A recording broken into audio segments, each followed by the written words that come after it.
జాతి అనేది అప్పటికి మద్రాసు అని పిలిచే పరిస్థితి నుంచి మొట్టమొదటిసారిగా తెలుగు జాతి ఒకటి ఉందని ప్రపంచానికి చాటి చెప్పిన నాయకుడు నందమూరి తారక రామారావు గారి దిశ.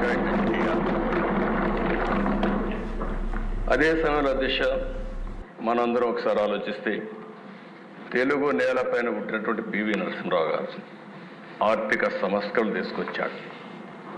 ఇప్పుడే మిత్రులు పవన్ కళ్యాణ్ గారు చెప్పినట్టు పింగళ వెంకయ్య గారు మన జాతీయ ఎజెండా రూపకల్పన చేశారు. ఇలాంటి చరిత్ర ఉండే మనం చూస్తే ఇప్పటికి కూడా ఈ రాష్ట్రంలో అనేక ఇబ్బందులు వచ్చి కనీసం ఈరోజు బడ్జెట్ కూడా పెట్టుకోలేక ఆర్థిక ఇబ్బందుల వల్ల మళ్ళీ ఒక 2 నెలలు టైం తీసుకొని పెట్టుకోవాలని ఆలోచించే పరిస్థితికి వచ్చాం. ఇంకో పక్క దిశ పివి నరసింహరావు గారు తీసుకొచ్చిన ఆర్థిక సంస్కరణలు ఈ దేశం యొక్క పెను మార్పులకు నాంది పలికింది. అక్కడి నుంచి పబ్లిక్ ప్రైవేట్ పార్ట్నర్షిప్ వచ్చింది.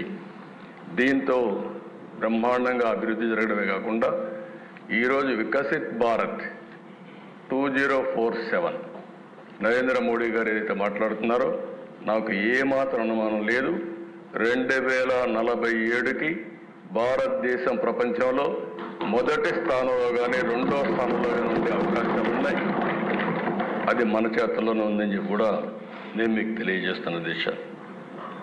దీనికి కారణం మీరు ఒకసారి చూస్తే ఈరోజు ఒక 2 ఎగ్జాంపుల్స్ ఇక్కడ చాలామంది ఉన్నారు.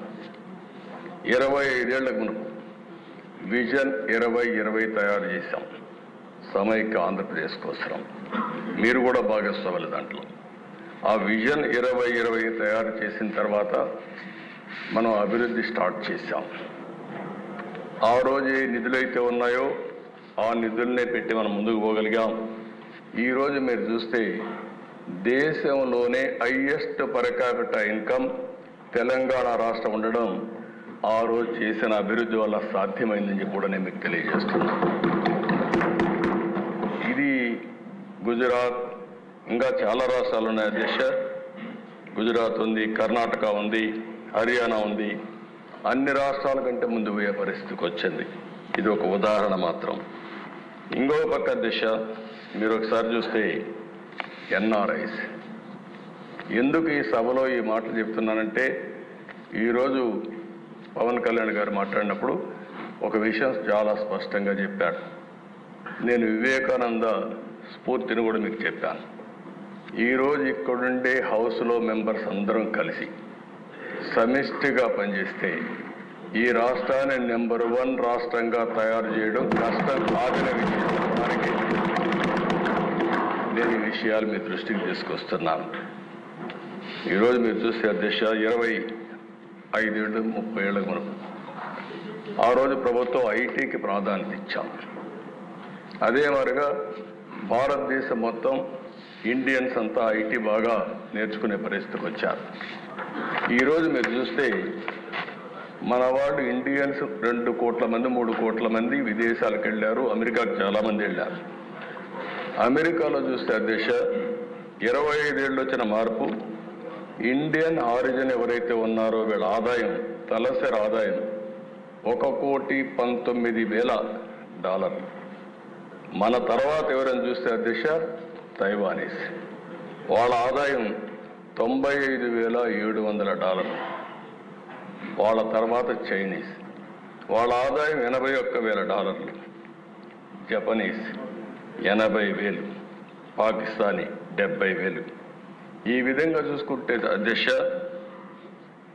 అమెరికాలో ఉండే నేటివ్ అమెరికన్స్ 65,900. అంటే అధ్యక్ష ఈరోజు ఈ ప్రభుత్వం అవలంబించిన విధానాలు 5 సంవత్సరాలుగా మీరు చూస్తే పాత ప్రభుత్వం ఇంగ్లీష్ నేర్పిస్తామన్నారు. ఇంగ్లీష్ నేర్పిస్తే ఏదో అయిపోతుందని మాటలు చెప్పారు. కానీ మారుమూల ప్రాంతాల్లో ఉండే మన సరైన టీచర్ లేకపోయినా చదువుకున్న వాళ్ళు ఈరోజు ప్రపంచంలో హైయెస్ట్ ఇన్కమ్ సంపాదించే పరిస్థితికి వచ్చారంటే అది భారతీయుల యొక్క శక్తి సామర్థ్యం. అందులో ఇంకా ఒక అడుగు ముందున్నారు తెలుగువారు. దానికి గర్వపడుతున్నానని చెప్పి కూడా నేను మీకు తెలియజేస్తున్నాను. కానీ దిశ ఇప్పుడు ఇక్కడికి వచ్చినప్పుడు ఇది గత చరిత్ర. గడిచిన 5 సంవత్సరాల్లో జరిగిన విషయాలు కూడా నెమరు వేసుకోవడం చాలా అవసరం. ఇప్పుడే జూన్ 4వ తారీఖు వచ్చిన ఎన్నికల ఫలితాలు ఒక కొత్త చరిత్రను సృష్టించాయి. ప్రజా చైతన్యానికి నిదర్శనంగా నిలిచాయి. మీరు చూస్తే దేశ 93% స్ట్రైక్ రేట్, 57% ఈ కూటమికి ఓట్లు పడ్డాయి. ఇది నా రాజకీయ జీవితంలో ఏ పార్టీ కూడా, నందమూరి తారక రామారావు గారు పార్టీ పెట్టినప్పుడు కానీ 94లో కూడా రాలేదంటే అది ప్రజలు మన మీద పెట్టుకున్న నమ్మకం అనే విషయం మనందరం గుర్తుంచుకోవాల్సిన అవసరం ఉంది. అధ్యక్ష, ఒక్కొక్క పార్లమెంట్ 70,000, 80,000, 90,000 మెజారిటీ వస్తాయి. అలాంటిది 95,000 మెజారిటీ ఒక అసెంబ్లీలో వచ్చిందంటే నేను మనస్ఫూర్తిగా అభినందిస్తున్న. గాజువాకలో 95,000 మెజారిటీ అంటే దీన్ని చూసినప్పుడు చాలా ఆనందం, ఆశ్చర్యం వేస్తుంది. దీని వెనకాల కూడా దిశ చాలా శ్రమ ఉంది. ఒక్క విషయం మనం గుర్తుపెట్టుకోవాల్సిన అవసరం ఉంది. మిత్రులు పవన్ కళ్యాణ్ గారు ఇప్పుడే మాట్లాడారు. ఒక్కసారి రాష్ట్ర ప్రజానికి కానీ ఎలాంటి నమ్మకం కల్పించామంటే చాలా సఫర్ అయ్యాం. 2014లో కూడా కొత్త రాష్ట్రం, ఈ రాష్ట్రం అభివృద్ధి కావాలని ముందుకొచ్చి పోటీ చేయకుండా సపోర్ట్ చేసిన వ్యక్తి పవన్ కళ్యాణ్ గారు. సామాజిక బాధ్యత కోసం ఆలోచించారు, ముందుకొచ్చారు. తర్వాత దిశ మొన్న ఎలక్షన్లో ఆయన్ని మేము చూసినప్పుడు చాలా సమస్యలు వచ్చాయి. నన్ను అరెస్ట్ చేసినప్పుడు జైలుకు వచ్చి నన్ను పరామర్శించిన తర్వాత బయట వచ్చి ఆ క్లిష్ట సమయంలో ఏమాత్రం ఓటు డివైడ్ కావడానికి వీలు లేదు, రాష్ట్ర ప్రయోజనాల కోసం తెలుగుదేశం జనసేన కలిసి పోటీ చేస్తామని చెప్పిన మొదటి వ్యక్తి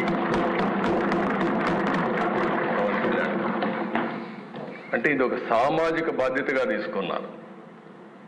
రాజకీయంలో అరుదైన సంఘటన ఇది.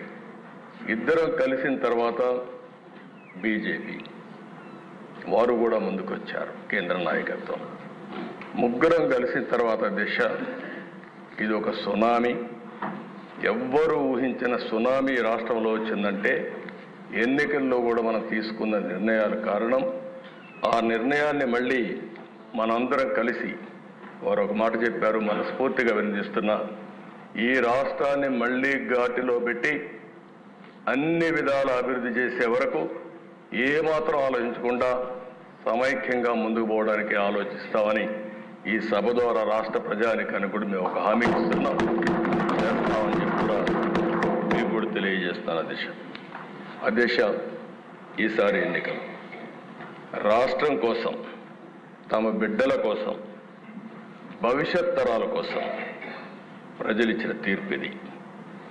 ఉపాధి కోసం వేరే రాష్ట్రాలకు వెళ్ళినటువంటి పేదవాళ్ళు వాళ్ళే టిఫిన్ క్యారియర్ తీసుకొని వచ్చి ఓటేసి మళ్ళీ తిరిగి చెన్నైకో, హైదరాబాద్కో, బెంగళూరుకి వెళ్ళారు. ఎక్కడో అమెరికాలో, ఆస్ట్రేలియాలో, ఆఫ్రికాలో ఉండే తెలుగువారు ఆ ఓటు వేయడానికి లక్షల రూపాయలు ఖర్చు పెట్టుకొని వచ్చారు.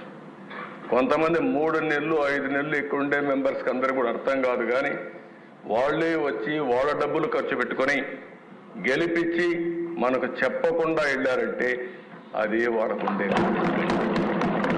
మన మెప్పు కోసం రాలా, కానీ రాష్ట్రం కోసం వచ్చారు. ఈ రాష్ట్ర భవిష్యత్తు కాపాడుతామనే ఆలోచనతో మనకు ఓట్లేసి తిరిగి వెళ్ళారు. ఇంకొక పక్కన దిశ తెల్లవారితో నిద్రలేస్తే ఎప్పుడూ రానివాళ్ళు